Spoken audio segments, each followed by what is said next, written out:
சில கமெண்ட்ஸ் எல்லாம் படிக்கும்போது நான் படிப்பேன். கண்டுக்க மாட்டேன்றது வேற விஷயம். பட் படிப்பேன். படிக்கும்போது வந்து பாத்தீங்கன்னா, ஜோவிகா வந்து பிக் பாஸ்ல இருக்கும்போது, ஒரு சில கேள்விகள், ஏன் விஜயகுமார்? இந்த பேருக்கு வந்து ஒரு பதில் ஏன் நான் குடுக்கக்கூடாது இந்த மேடையில? அப்படிங்கிறது தான் என்னோட கதை. முக்கியமான கதை. இந்த பட படம் உருவானதுக்கான கதைன்னு சொல்லலாம். என் பேரு வனிதா விஜயகுமார். இன்னைக்கு வரைக்குமே நான் என் பேரை மாத்தினதே கிடையாது. அது ஏன்னு எனக்கும் தெரியாது. ஸோ எனக்கு வந்து வாழ்க்கையில வந்து நான் கல்யாணம் பண்ணேன். எனக்கு வந்து விஜய் ஸ்ரீஹரின்னு ஒரு பையன். ஒரு ஐ திங்க் 3 இயர்ஸ் அந்த மாதிரி இருக்கும் அவனுக்கு. ஸோ நிறைய பிரச்சனைகள் வாழ்க்கையில. அப்போ ஒரு சூழ்நிலை. அந்த சூழ்நிலையில பாத்தீங்கன்னா, எனக்கு வந்து இங்க இருக்க முடியல. நான் எங்க போனாலும் எனக்கு பிரச்சனையா இருக்கு. மத்தவங்கள பத்தி எனக்கு தப்பா பேசி அவங்கள வந்து இப்படி பண்ணாங்க, அப்படி பண்ணாங்கன்னு சொல்ற பழக்கம். Especially the father of my child or children. கண்டிப்பா நான் சொல்ல மாட்டேன். சொல்ல விரும்பல. ஸோ எனக்கு ஒரு சூழ்நிலை. அந்த சூழ்நிலையில இருந்து நான் வெளியில வரணும். இங்கே சென்னையில இருக்கும்போது எனக்கு அந்த சூழ்நிலையில இருக்க முடியல. நான் பிரெக்னென்ட் ஆயிட்டேன். ஜோவிகா என் வயித்துல இருக்கா. பட் எனக்கு வந்து இங்க இருக்க முடியாத ஒரு சிச்சுவேஷன் இருக்கு. ஸோ அப்பா அம்மா கிட்ட நான் வீட்டுல உட்காந்து பேசும்போது என் வீட்லயும் என்னால் நிம்மதியா இருக்க முடியல. ஏன்னா என்னதான் இருந்தாலும் அது ஒரு மேரேஜ்ன்னும் போது வந்து ஒரு உரிமைகள் சிலது இருக்கும். மாமனார் மாமியார் வீடு அப்படின்னும் போது யார் வேணா மருமகன் வருவாங்க, மருமக வருவாங்க, அந்த மாதிரி இருக்கும் இல்லையா?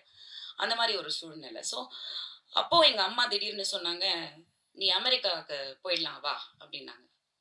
எனக்கு ஒண்ணுமே புரியல. நான் குழந்தையில அமெரிக்கால எல்லாம் இருந்திருக்கேன். பிகாஸ் அம்மா அங்க இருந்தாங்க, ரெஸ்டாரண்ட்லாம் வச்சிருந்தாங்க. நாங்க நிறைய வருஷம் அங்க இருந்தோம். நான் படிச்சிருக்கேன் அமெரிக்கால.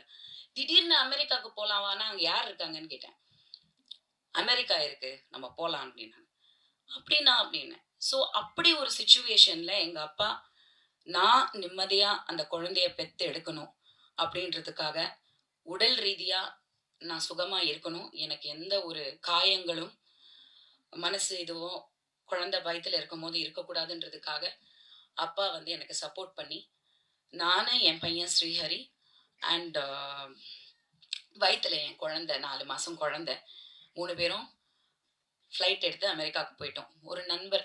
ஒரு நண்பரோட ஒய்ஃப், அவங்க வந்து அங்க சிங்கிளா இருந்தாங்க. அவங்களுக்கு ஒரு குழந்தை. அந்த குழந்தை வந்து அந்த ஹாலிடேஸ் டைம்க்கு இந்தியா வந்திருந்தாங்க. ஸோ அவங்க சிங்கிளா இருந்தாங்க. ஒரு lady, Ratna Velagapudi. I remember her today. Thank you ரத்னாக்கா. ஸோ அந்த ஒரு சூழ்நிலையில நான் போய் தனியா அந்த கண்ட்ரியில இருந்தேன். அங்க ஒரு சில சப்போர்ட் கிடைச்சது. எதுக்கு வந்தேன், எதுக்கு இங்க இருக்கேன்னே தெரியாது. தனியா இருந்தேன். ஷகிலாக்கா ஒரு டயலாக் வச்சிருப்பேன் நான் படத்துல. நீங்க ட்ரெய்லர்ல பார்த்திருப்பீங்க. ஒரு பொண்ணு வந்து வயித்துல குழந்தை பிரெக்னெண்டா இருக்கும்போது அம்மா கூட இருக்கிறத விட புருஷன் கூட இருக்கணும் அப்படின்ற ஒரு டயலாக். அது நான் வாழ்க்கையில அனுபவிச்ச அந்த விஷயம் அது. எங்க அம்மாவும் வந்தாங்க, லேட்டர் ஆன் ஜாயின் பண்ணாங்க. ஆனா அவங்களாலே என்னோட வலிய பார்க்க முடியல. ஏன்னா பிரெக்னெண்டா இருக்கும்போது ஒரு பொண்ணு தனியா இருந்து ஒரு விஷயம் அந்த குழந்தைய பெத்தெடுக்கணும்னு நினைக்கும் போது, நம்ம எதுக்கு நம்ம குழந்தைன்றது வந்து நம்ம ஒரு அன்புலயும் ஒரு காதல்லையும் உருவாகிறது தான் ஒரு குழந்தை. அதுக்கான அர்த்தமே இல்லாத ஒரு சூழ்நிலையில நான் இருந்தேன். அப்போ ஒரு படம் பார்த்தேன். ஒரு இங்கிலீஷ் படம். 9 மந்த்ஸ்ன்னு ஒரு படம். அதுல இதே மாதிரி ஒரு பொண்ணு வந்து தனியா குழந்தை எடுத்து பெத்தெடுப்பா. அப்ப நான் அந்த படம் பார்க்கும்போது பயங்கரமா அழுதேன். எங்க அம்மா ரொம்ப அழுதாங்க. கட்டி பிடிச்சு அழுதாங்க. உன் நிலைமை எந்த பொண்ணுக்குமே வரக்கூடாது. நீ குழந்தை பெத்தெடுக்கிற, ஆனா இந்த மாதிரி ஒரு சூழ்நிலைன்னு. அப்போ ஹாஸ்பிட்டல்ல வந்து குழந்தை பிறந்துருச்சு.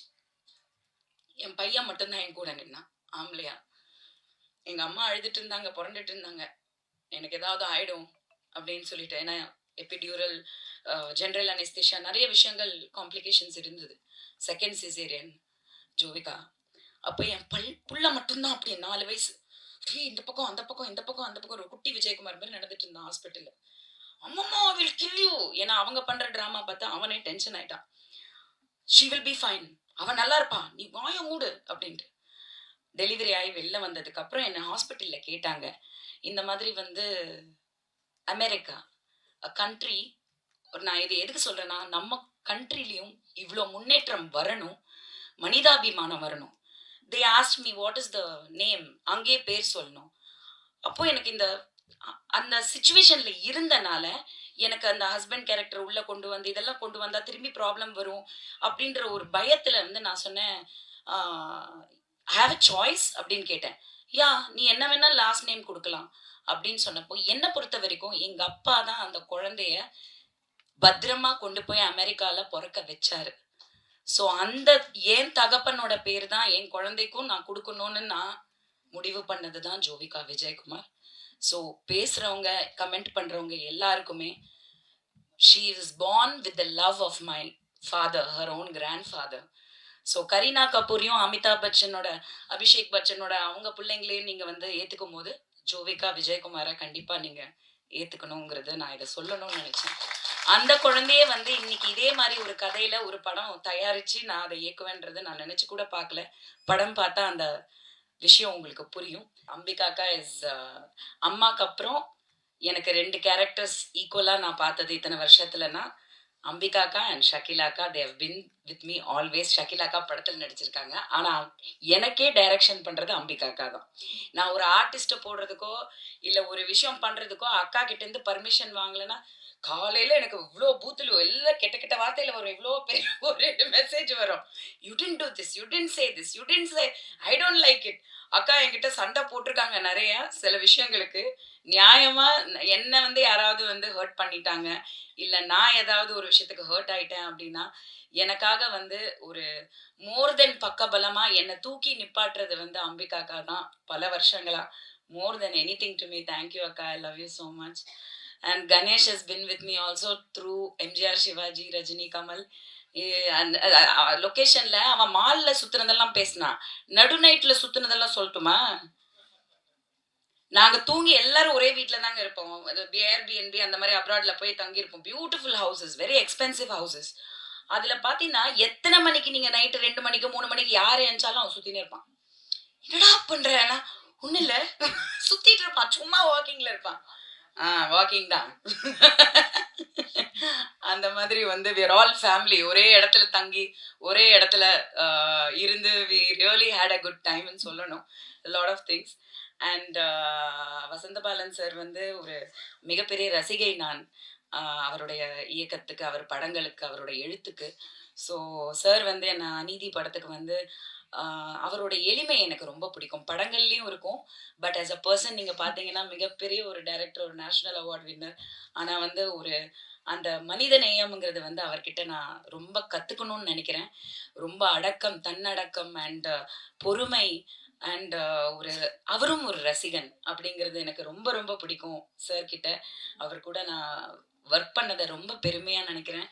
நான் தான் சொன்னேன், சார் உங்க பக்கத்துல வந்து இந்த மேடையில நான் ஒரு டைரக்டர்ன்ற அங்கீகாரம் எனக்கு கிடைக்குதுன்னா அது நான் மிகப்பெரிய ஒரு புண்ணியம் பண்ணியிருக்கேன்னு நான் நினைக்கிறேன். ரொம்ப நன்றி சார், ரொம்ப ரொம்ப நன்றி for your love and your நம்பிக்கை ஆன் மீ.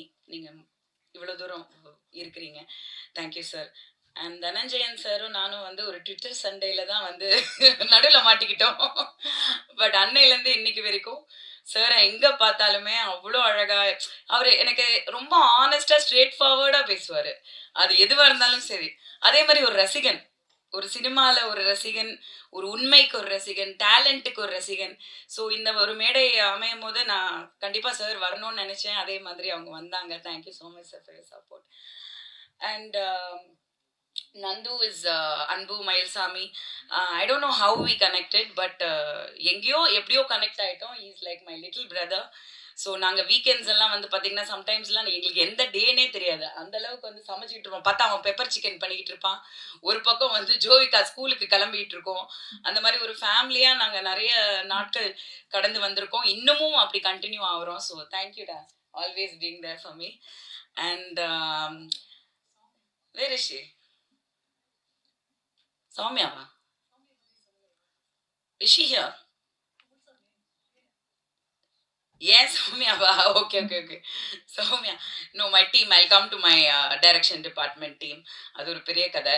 சொன்ன மாதிரி எங்களுக்கு ஸ்கிரிப்டும் இல்லை, ஒன்றும் இல்லை, ஏதோ ஒன்று அந்த நிமிஷத்துக்கு யோசிச்சு அந்த நிமிஷத்துக்கு எடுக்கிறது தான். அதெல்லாம் ரொம்ப பெரிய விஷயம். ஆக்டர்ஸ் கோஆப்ரேட் பண்ணி, டீம் கோஆப்ரேட் பண்ணி, டெக்னீஷியன்ஸ் அதை புரிஞ்சு. பிகாஸ் இன்னைக்கு மாறிடுச்சு உலகம். So will come to that, sorry. அப்புறம் வந்து பவர் ஸ்டார் வந்து sweet art, is real sweet art. ஏன்னா என்னைக்குமே நான் ஃபர்ஸ்ட் எம்ஜிஆர் சிவாஜியில தான் அவரை நடிக்கிறதுக்கு கேட்டேன். அப்போ ரொம்ப பிஸி. அந்த டைம்லயும் வந்து நீங்க என்ன கொடுக்குறீங்களோ கொடுங்கன்னு சொல்லிட்டு அவ்வளோ கோஆப்ரேட் பண்ணி வந்து ஒர்க் பண்ணாரு. அந்த டைம்ல தான் எனக்கு பழக்கம். அப்போத்துலேருந்து நான் ஒரு ஹீரோயினாவும் நடிச்சிருக்கேன். இந்த படத்துல நான் எங்களை சேர விடலைன்றது தான் அவருக்கு கடுப்பு. அதனால ஷகிலாக்கா மேல காமிச்சிட்டாரு. சார் எல்லா படத்துலயும் எப்படி சார் சேர்றது? நம்ம ஏக் துஜே கேலியே, ஆமா, ரீமேக் பண்ணுவோம் சார். அது மாதிரி வந்து is a wonderful human being, supportive person, ரொம்ப நல்ல உள்ளம் கொண்டவர். ஸ்ரீ வந்து என்னோட மோர் தென் அ பிரதர். நான் உரிமையாக தான் பேசுவேன், சண்டை போடுவேன். ஆனால் இந்த மாதிரியெல்லாம் வந்து யாரு கூடயும் ஒர்க்கும் பண்ண முடியாது. வேலை வாங்குறதுங்கிறது பெரிய விஷயங்க இன்னைக்கு இண்டஸ்ட்ரியில். அந்த வேலை வாங்குறதுக்கு உரிமை கொடுக்கணும். டேலண்ட் எல்லாருக்குமே இருக்கும். அந்த டேலண்ட்டை வெளியில எடுத்துட்டு வர்றதுக்கு வந்து யாராவது ஒருத்தர்கிட்ட நம்ம சரண்டர் ஆகணும். அதுதான் டைரக்டர்ன்ற ஒரு பொசிஷன் சினிமால. அவங்க நல்ல டைரக்டரா, பெரிய டைரக்டரா, சின்ன டைரக்டரா, அதெல்லாம் தாண்டி அவங்க தான் டைரக்டர், அவ்வளோதான். டிரைவர், கப்பல் ஓட்டுற கேப்டன், அவ்வளோதான். அது என்ன ஆகுதோ அது நெக்ஸ்ட். ஆனா நம்பி உட்காந்துட்டோம், we have to go with இட்ங்கிற நம்பிக்கையை வந்து என் மேல வச்ச ஸ்ரீக்கு ரொம்ப ரொம்ப நன்றி. And he has given wonderful songs. நீங்க எல்லா சாங்ஸும் இன்னும் பார்க்கல. ஸோ அது நீங்க பார்க்கும்போது உங்களுக்கு புரியும். இது ரொமான்சிக்கல்ங்கிற பேரு வந்து ஸ்ரீகாந்த் தேவான்னு வச்சதுக்கு காரணமே வந்து இது மியூசிக்கல் இல்லை, ரொமான்சிக்கல் அப்படின்ற வேர்டை வந்து இன்ட்ரடியூஸ் பண்ணியிருக்கோம். Thank you Sri, thank you for everything. And Shobna, we come a long way. So she's also done a very nice role, important role in the film, vital role பண்ணியிருக்கா. ரொம்ப பியூட்டிஃபுல்லாக நடிச்சா. ஆக்சுவலி எனக்கே வந்து ஆச்சரியமா இருந்தது. நிஜமா நீங்களே பார்க்கும்போது ரசிப்பீங்க. ரொம்ப நேச்சுரலா ஒரு ஒரு டாக்டர் கேரக்டர் பண்ணியிருப்பாங்க. ரொம்ப நிஜமாவே டாக்டர் நம்பிடுவோம், அந்த அளவுக்கு நடிச்சிருக்காங்க. So I have to thank her for her cooperation. அப்புறம் ஃபாத்திமாக்கா அண்ட் மீ சொன்ன மாதிரி நாங்கள் ஜிம் மேட்ஸ். ஸ்ரீகாந்த் சொன்னா, நீங்க 2 பேருமே ஜிம்முக்கு போன மாதிரியே தெரியல அப்படின்னு. ஆமா, ஆனா நாங்க நிஜமா ஜிம்ல தான் மீட் பண்ணோம். அந்த பக்கமா ஜிம்ல போய் கதை பேசிட்டு இருந்தோம். பட் அக்கா நான் வந்து பொண்ணு வீட்டுக்காரன்லாம் வந்து வாசு சார்கிட்ட வந்து நான் ஒர்க் பண்ணியிருக்கேன், அசிஸ்டன்ட் டைரக்டராக நிறைய படங்கள் ஒர்க் பண்ணியிருக்கேன். அப்போ அக்கா வந்து நான் ஸ்பாட்ல ஒர்க் பண்ணியிருக்கேன். ஸோ அப்பவே வந்து அக்காக்கு என்ன வந்து ஒரு அசிஸ்டன்ட் டைரக்டராகவே ஷீ ஐடென்டிஃபைட் தட் சம்திங், இந்த பொண்ணுக்கு ஏதோ ஒரு டேலண்ட் இருக்கு அப்படின்னு. Anyway, thank you everybody. And Kiran Pati already I have told, and everybody over here, technicians, cameraman, editors. அம்மா எடிட்டர்ஸ் எல்லாம் வந்து எவ்வளோ, ஏன்னா நான் மாற்றிட்டே இருப்பேன், கதையை மாற்றிட்டே இருப்பேன். எடிட்டிங் டேபிளில் நிறைய விஷயங்கள் மாற்றிருக்கோம். So all the technicians, Naresh Babu sir இங்கே இருக்காருன்னு நினைக்கிறேன். எங்கே இருக்காரு? வாங்க வாங்க, please come to the stage. வாங்க வாங்க ப்ளீஸ். கலசா ஸ்டுடியோஸ் அது என் வீடு மாதிரி. ஸோ அவ்வளோ தூரம் எனக்கு எல்லா டெக்னீஷியன்ஸுமே, எல்லாருமே லிரிக்கல் வீடியோ பண்ணவங்க வந்து எல்லாருமே என்னோட director team. I want to thank Rajesh Mani, Soumya, thank you. Guru இன்னைக்கு அவனுக்கு உடம்பு சரியில்லை இல்லை. And Jovika, last assistant director Jovika. So அந்த மாதிரி எல்லாருமே ஒரு டீமாக இது பண்ணோம். ஒரு நல்ல அனௌன்ஸ்மெண்ட் ஒன்று சொல்லலாம். சென்டிமெண்டெல்லாம் வந்து சொல்லிட்டேன், இதுதான் உண்மை. அது என் குழந்தை, ஆகாஷ்க்கும் எனக்கும் பிறந்த குழந்தை தான். ஆனால் அவள் பேரு Jovika Vijayakumar. Thank you, I wanted to say that. But முக்கியமாக ஒரு நல்ல அனௌன்ஸ்மெண்ட் நான் சொல்லணும்னு விருப்பப்படுறேன். சொன்னனால நான் வந்து ஜோவிகா வந்து ஹீரோயின் ஆகிறா. So she assign 2 films. Sumanth art productions, Telugu industry பற்றி தெரிஞ்சவங்களுக்கு எல்லாருக்குமே தெரிஞ்சிருக்கும். ஒக்கடு, வருஷம், தேவி இதெல்லாம் தயாரித்த மிகப்பெரிய நிறுவனம் Sumanth art productions. Only super hit படங்கள் மட்டும்தான் கொடுத்துருக்காங்க தெலுங்குல. ஸோ அந்த கம்பெனி வந்து ஜோவிகாவை இன்ட்ரடியூஸ் பண்ணுறாங்க. 2 படங்கள் சைன் பண்ணியிருக்காங்க. ஜூன்லேருந்து ஷூட்டிங் ஆரம்பிக்குது. ஒரு வெரி பவர்ஃபுல் பியூட்டிஃபுல் ரோலில் MS ராஜு அவர்கள் வந்து இன்ட்ரடியூஸ் பண்ணுறாரு. Is also my producer and my director. So அதை வந்து அவர் இன்னைக்கு வர வேண்டியது, but he couldn't make it because of the shooting விஷயங்கள் அங்கே போயிட்டு இருக்கனால. பட் அனௌன்ஸ் பண்ண சொன்னார். So Jovika is become a heroine. Let's give her a round of applause. So thank you everybody. Media நண்பர்கள் சொல்லவே வேணாம். முதல்லேருந்து இப்போ வரைக்கும் எப்போவுமே என் கூட நின்னது நீங்கள் மட்டும்தான். உங்கள் முன்னாடி இங்கே நிற்கிறது, இந்த விஷயத்த பேசுறது, நீங்கள் இவ்வளோ தூரம் நீங்கள் வந்து அன்போடு இருக்கிறதுக்கு என்றைக்குமே வந்து நான் ரொம்ப கடமைப்பட்டிருக்கேன். எனிவே முக்கியமாக வந்து கல்யாணம் எப்போன்னு கேட்காதீங்க, ஜூன்ல டெலிவரி. சரியா? ஜூன்ல டெலிவரி. தியேட்டரில் வந்து வனிதா அக்கா குழந்தைய பாருங்க. அந்த குழந்தை யாருன்றதை பாருங்க. தேங்க்யூ. மறக்காம சர்ப்ரைஸ் பண்ணுங்க. தேங்க்யூ. மறக்காம சர்ப்ரைஸ் பண்ணுங்க. தேங்க்யூ. மறக்காம சர்ப்ரைஸ் பண்ணுங்க.